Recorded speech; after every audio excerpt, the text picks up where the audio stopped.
പഴയ കാലങ്ങളിൽ കർക്കിടക മാസത്തിൽ മിക്കവാറും വീടുകളിൽ ഇതേപോലെയുള്ള പൊടിമരുന്ന് അല്ലെങ്കിൽ മരുന്ന് പൊടി ഉണ്ടാക്കിയിരുന്നു. രോഗങ്ങൾ വരാതിരിക്കുവാനും പ്രതിരോധശേഷി കൂട്ടുവാനും ഉപകരിച്ചിരുന്നു. പഴയ തലമുറയിലുള്ള മിക്കവാറും എല്ലാവർക്കും ഈ മരുന്നിനെ കുറിച്ച് അറിയാം. ഇങ്ങനെ കഴിച്ചിട്ടുള്ളവരും ഉണ്ടാക്കിയിട്ടുള്ളവരും ഒന്ന് കമന്റ് ചെയ്യണേ. പുതിയ തലമുറയ്ക്കാണ് ഇതറിയാൻ വയ്യാത്തത്. അവർക്ക് വേണ്ടിയാണ് ഞാനിത് ഉണ്ടാക്കുന്നത്. നമസ്കാരം, ഞാൻ സോഫി കുര്യാക്കോസ്. എൻ്റെ ചാനലിലേക്ക് സ്വാഗതം. കർക്കിടകത്തിന്റെ പ്രത്യേകതയായ ഈ പൊടിമരുന്നുണ്ടാക്കാൻ നമുക്ക് നേരെ വീഡിയോയിലേക്ക് പോകാം. അര കപ്പ് നിലക്കടല. ഇത് തൊലി കളയാനുള്ളതുകൊണ്ട് ഇത് നമുക്ക് ആദ്യം ഒന്ന് വറുത്തെടുക്കാം. ചൂടായ പാനിലേക്ക് ചേർക്കാം. ഇതൊരു ലോ ടു മീഡിയം ഫ്ലെയിമിൽ വെച്ചാൽ മതി. ഇപ്പോൾ ഇത് ഇത്രയും ഒരു 2-3 മിനിറ്റ് ആയത് കൊണ്ട് ഇതുപോലെ തൊലി പൊളിയാൻ തുടങ്ങും. അന്നേരം നമുക്ക് തീയിൽ നിന്ന് മാറ്റാം. ഇത് ഞാൻ മാറ്റുവാണ്. ഇത് അര കപ്പ് മുതിര. ഇത് ഞാൻ ഒരു 3-4 പ്രാവശ്യം കഴുകി വെള്ളം കളഞ്ഞു വെച്ചിരിക്കുന്നതാണ്. ഇത് നന്നായിട്ടൊന്ന് വറുത്തെടുക്കണം. ഇത് കഴുകിയാൽ മതി, കുതിരാൻ വെക്കണ്ട. ഇതും ലോ ടു മീഡിയം ഫ്ലെയിമിൽ വെച്ച് വറുത്തെടുക്കണം. ഇത് നന്നായിട്ട് ഇതിൻ്റെ കളറൊന്ന് മാറി വരണം. നന്നായിട്ട് കഴുകി എടുത്തിട്ട് അരിപ്പേ വെച്ച് വെള്ളം കളഞ്ഞെടുത്താൽ മതി. ഇത് വറക്കുമ്പോൾ നന്നായിട്ട് വറുത്തെടുക്കണം. കാരണം തീ കൂട്ടി വെച്ചല്ല, തീ കുറച്ച് വെച്ച് തന്നെ വറുത്തെടുക്കണം. അതുപോലെ പൊട്ടി വരണം, കളറൊന്ന് മാറി കിട്ടണം. ഇത് 2-3 മാസത്തേക്ക് വെച്ചേക്കാനുള്ളതാണ്. അതുകൊണ്ട് വെള്ളമയം ഒട്ടുമില്ലാതെ നന്നായിട്ട് വറുത്തെടുത്തെങ്കിൽ ഇത് 2-3 മാസം ഇരിക്കുകയുള്ളൂ. ഇത് രോഗപ്രതിരോധ ശക്തിക്ക് ഏറ്റവും നല്ലതാണ് മുതിര.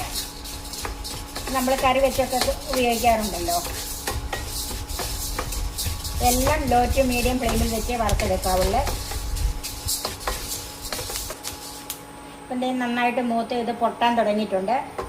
അപ്പം നമ്മൾ അടുത്ത് നിന്ന് ഇതിങ്ങനെ ഇളക്കിക്കൊണ്ടിരിക്കുമ്പോൾ ഇതിൻ്റെ പച്ചമണം മാറി മൂത്ത മണം വരും. അത് നമുക്ക് മനസ്സിലാകും. ഇതുപോലെ പൊട്ടാനും തുടങ്ങും, കളറും മാറും. ഇത് നമുക്ക് ഒരു പാത്രത്തിലേക്ക് മാറ്റാം. ഇത് അര കപ്പ് ഞവരയരി. ഇതിപ്പം എല്ലാ സൂപ്പർ മാർക്കറ്റിലും ഒക്കെ വാങ്ങിക്കാൻ കിട്ടുന്നതാണ്. ഇത് 3-4 പ്രാവശ്യം കഴുകി അരിപ്പയിൽ വെച്ച് വെള്ളം തോർത്തിയെടുത്തത്.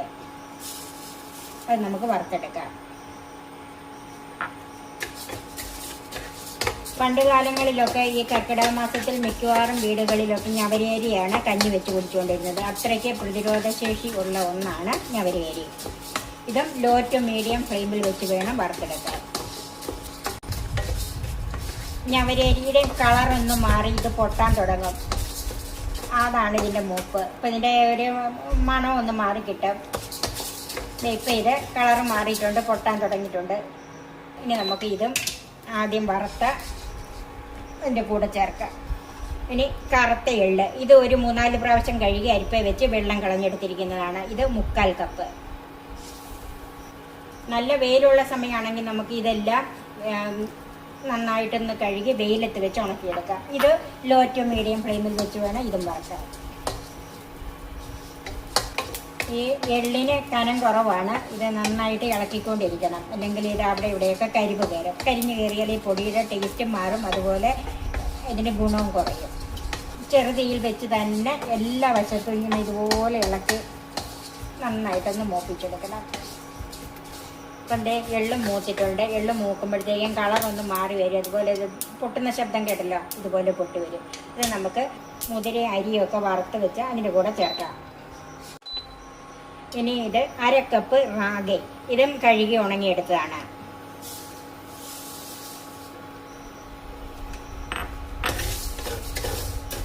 ഇതും ലോ ടു മീഡിയം ഫ്ലെയിമിൽ വെച്ച് വറുത്തെടുത്താൽ മതി. റാഗി നന്നായിട്ട് മൂത്തിട്ടുണ്ട്. അതിൻ്റെ കളറും ഒന്ന് മാറി അതുപോലെ പൊട്ടാനും തുടങ്ങി. ഇത് നമുക്ക് ആദ്യം വറുത്ത് വെച്ചതിൻ്റെ കൂടെ ചേർക്കാം. ഇത് 1 കപ്പ് മട്ടയവല്. ഇത് വെള്ളയവൽ എടുക്കരുത്, മട്ടയവൽ തന്നെയായിരിക്കണം. ഇത് നമുക്കൊന്ന് വറുത്തെടുക്കാം. ഇതും ലോ ടു മീഡിയം ഫ്ലെയിമിൽ വെച്ച് വറുത്തെടുത്താൽ മതി. ഇത് കട്ടിയുള്ള അവലാണ്. കട്ടിയുള്ള അവൽ കിട്ടുവാണെങ്കിൽ അത് തന്നെയാണ് ഏറ്റവും നല്ലത്. കനം കുറഞ്ഞതാകുമ്പോഴത്തേക്ക് നമുക്ക് വറുത്തെടുക്കാനൊക്കെ അല്പം ബുദ്ധിമുട്ട് തോന്നും. കട്ടിയുള്ള അവലാണ് ഏറ്റവും നല്ലത്. ഇത് അവലിൻ്റെ പരുവ് എന്ന് പറയുന്നത് ഇങ്ങനെ ഒടിഞ്ഞു വരണം. നമ്മൾ കയ്യിലെടുത്താൽ ഇങ്ങനെ കണ്ടോ, ഇതുപോലെ പൊടിഞ്ഞു വരണം. അതാണ് അവലിൻ്റെ പരുവ്. ഇത് ആയിട്ടുണ്ട്. ഇത് നമുക്ക് നേരത്തെ വറുത്ത് വെച്ചേക്കുന്നതിൻ്റെ കൂടെ ചേർക്കാം. ഇനി അര കപ്പ് ബദാം, അതുപോലെ അര കപ്പ് കാഷ്യൂനട്ട്. ഇതും ലോ ടു മീഡിയം ഫ്ലെയിമിൽ വെച്ച് വറുത്തെടുക്കാൻ മതി. ബദാമിൻ്റെ തൊലി കളയണമെന്നൊന്നുമില്ല കേട്ടോ. തൊലി കളയണമെങ്കിൽ നമ്മൾ കുതിർത്തെടുക്കണമല്ലോ. എന്നിട്ട് പിന്നെ നമ്മൾ ഉണങ്ങി എടുത്തിട്ട് വേണം ഇത് വറുത്തെടുക്കാൻ. തൊലി കളയണമെന്നൊന്നുമില്ല. ഇത് തൊലി നന്നായിട്ട് വറുത്ത് ഇതിൻ്റെ കൂടെ അങ്ങ് പൊടിഞ്ഞ് ചേരുന്നതാണ്. ഇപ്പോൾ ഈ നട്ട്സിൻ്റെയും ബദാമിൻ്റെയൊക്കെ മുകളിൽ അല്പം കറുപ്പ് കയറാൻ തുടങ്ങി. അതാണ് ഇതിൻ്റെ പാകം. ഇത് നമുക്ക് ആ വറുത്തതിൻ്റെ കൂടെയല്ല വേറൊരു പാത്രത്തിലേക്ക് മാറ്റി വെക്കണം. ഇനി അതിലേക്ക് 1 ടീസ്പൂൺ ഉലുവായും 1 ടീസ്പൂൺ ചെറിയ ജീരകവും ചേർക്കാം.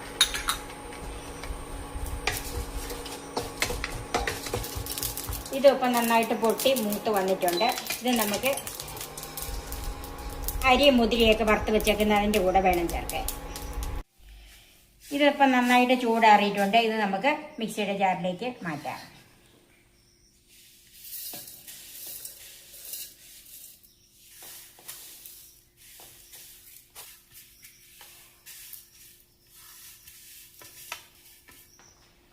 ഇത് നമുക്ക് ആദ്യം ഒന്ന് പൊടിച്ചെടുക്കാം.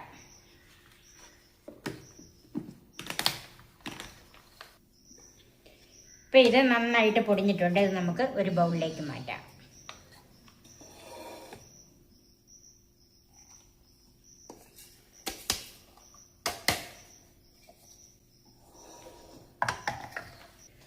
നിലക്കടല, ബദാം, കപ്പലണ്ടി ഇതെല്ലാം കൂടെ ഒന്ന് പൊടിച്ചെടുക്കാം.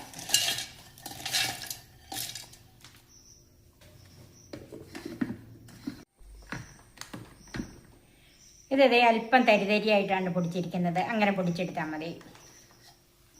അതും ആദ്യത്തെ ബൗളിലേക്ക് ചേർക്കാം.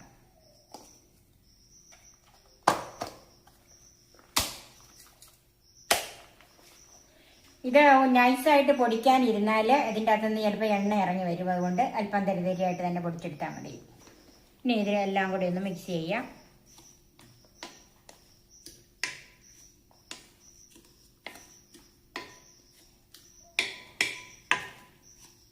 ഇതിപ്പം 2ആയിട്ട് പൊടിച്ചത് കൊണ്ട് എല്ലാ ഭാഗത്തും വരണം. അതുകൊണ്ട് നമുക്ക് നന്നായിട്ട് ഇതൊന്ന് മിക്സ് ചെയ്തെടുക്കണം. ഇപ്പം നന്നായിട്ട് മിക്സ് ചെയ്തിട്ടുണ്ട്. ഇപ്പം ഇത് മിക്സിയിൽ അടിച്ചത് കൊണ്ട് ഒരല്പം ചൂടുണ്ടല്ലോ. ഇത് നന്നായിട്ട് നിരത്തി വെക്കാമെങ്കിൽ പെട്ടെന്ന് തന്നെ ഇതിൻ്റെ ചൂടാറി കിട്ടും. എന്നിട്ട് എയർ ടൈറ്റായ കണ്ടെയ്നറുകളിൽ വെച്ച് നമുക്ക് സൂക്ഷിച്ച് വെക്കാം. ഇത് 3 മാസത്തോളം ഒരു കുഴപ്പമില്ലാതെ വെളിയിൽ തന്നെ ഇരുന്നോളും. ഇപ്പോൾ ഇതിൻ്റെ ചൂടാറിയിട്ടുണ്ട്. ഞാൻ ഇതുപോലെയുള്ള ചില്ലുകുപ്പിയിലാണ് ഇത് സൂക്ഷിക്കുന്നത്. ഇതുപോലെ എയർ ടൈറ്റായ ചില്ലുകുപ്പിയിലൊക്കെ സൂക്ഷിച്ച് വെച്ചിരുന്നാൽ ഇത് 3 മാസം ഒരു കേടും കൂടാതെ ഇരുന്നോളും. നിങ്ങളുടെ വീട്ടിൽ പ്രമേഹ രോഗികളുണ്ടെങ്കിൽ അവർക്ക് ഈ പൊടി ഇതേപോലെ തന്നെ കഴിക്കാനായിട്ട് മാറ്റിവെക്കാം. മറ്റുള്ളവർക്ക് കഴിക്കാനാണെങ്കിൽ ഓരോ സ്പൂൺ പൊടി എടുത്തിട്ട് അതിലേക്ക് ആവശ്യമായ മധുരത്തിനുള്ള ശർക്കരയോ ചക്കരയോ ചെയ്തിട്ട് 1 സ്പൂൺ തേങ്ങായും കൂടെ ചേർത്ത് മിക്സ് ചെയ്ത് കഴിക്കാം.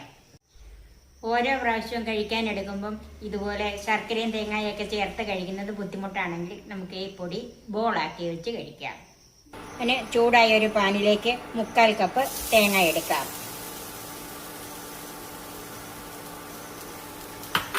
ഇതൊന്ന് വറുത്തെടുക്കണം. വറുത്തെടുക്കാന്ന് പറഞ്ഞാൽ തേങ്ങയിലെ വെള്ളം ഒന്ന് മാറ്റിയെടുക്കണം. അപ്പോൾ ഒരു ലോ ടു മീഡിയം ഫ്ലെയിമിൽ വെച്ചാൽ മതി. ഇത് കരിഞ്ഞു പോകരുത്. ഇങ്ങനെ ഈ തേങ്ങയുടെ വെള്ളം മാറ്റി വെച്ചില്ലെങ്കിൽ ഒരാഴ്ച പോലും ഇരിക്കുകയില്ല. ബോൾസിന് തന്നെ പൂപ്പൽ വരും. അതുകൊണ്ടാണ് ഇങ്ങനെ ഈ തേങ്ങയുടെ വെള്ളം ഒന്ന് വറ്റിച്ചെടുക്കുന്നത്. ഇപ്പോൾ ഒരു 3-4 മിനിറ്റ്, അതായത് ലോ ഫ്ലെയിമിൽ വെച്ച് ഇളകി വന്നപ്പം തന്നെ തേങ്ങയുടെ വെള്ളം ഒന്ന് വറ്റി വന്നിട്ടുണ്ട്. ഇനി നമുക്ക് തീ ഓഫ് ചെയ്ത് മാറ്റി വെക്കാം. ആവശ്യത്തിനുള്ള പൊടി ഞാനൊരു പാത്രത്തിലേക്ക് മാറ്റി വെച്ചിട്ടുണ്ട്. അതിലേക്ക് വറുത്ത് വെച്ചിരിക്കുന്ന തേങ്ങ ചേർക്കാം.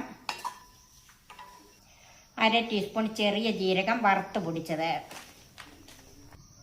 1/2 ടീസ്പൂൺ ഏലക്ക പൊടിച്ചത്, 1/2 ടീസ്പൂൺ ചുക്ക് പൊടിച്ചത്. ഇനി ഇതെല്ലാം കൂടെ ചേർത്ത് നമുക്ക് നന്നായിട്ടൊന്ന് മിക്സ് ചെയ്യാം. ഇതിലേക്ക് 2 ടീസ്പൂൺ നെയ്യ്. ഇതെല്ലാം കൂടെ ഒന്ന് മിക്സ് ചെയ്യാം. ഇതിലേക്ക് 250 ഗ്രാം ചക്കര, അതായത് കരിപ്പെട്ടി, ഉരുക്കി വെച്ചിരിക്കുന്നതാണ്. 250 ഗ്രാം ശർക്കര ഒന്ന് പൊടിച്ചിട്ട് അതിലേക്ക് 1/2 ഗ്ലാസ് വെള്ളം ചേർത്ത് ഉരുക്കി വെച്ചിരിക്കുന്നതാണ്. ഇത് ഒരു നൂൽ പരുവമൊന്നും ആകണ്ട, നന്നായിട്ടൊന്ന് കട്ടിയായിട്ട് ഉരുക്കിയെടുത്താൽ മതി. അത് ഇതിലേക്ക് ചേർക്കാം.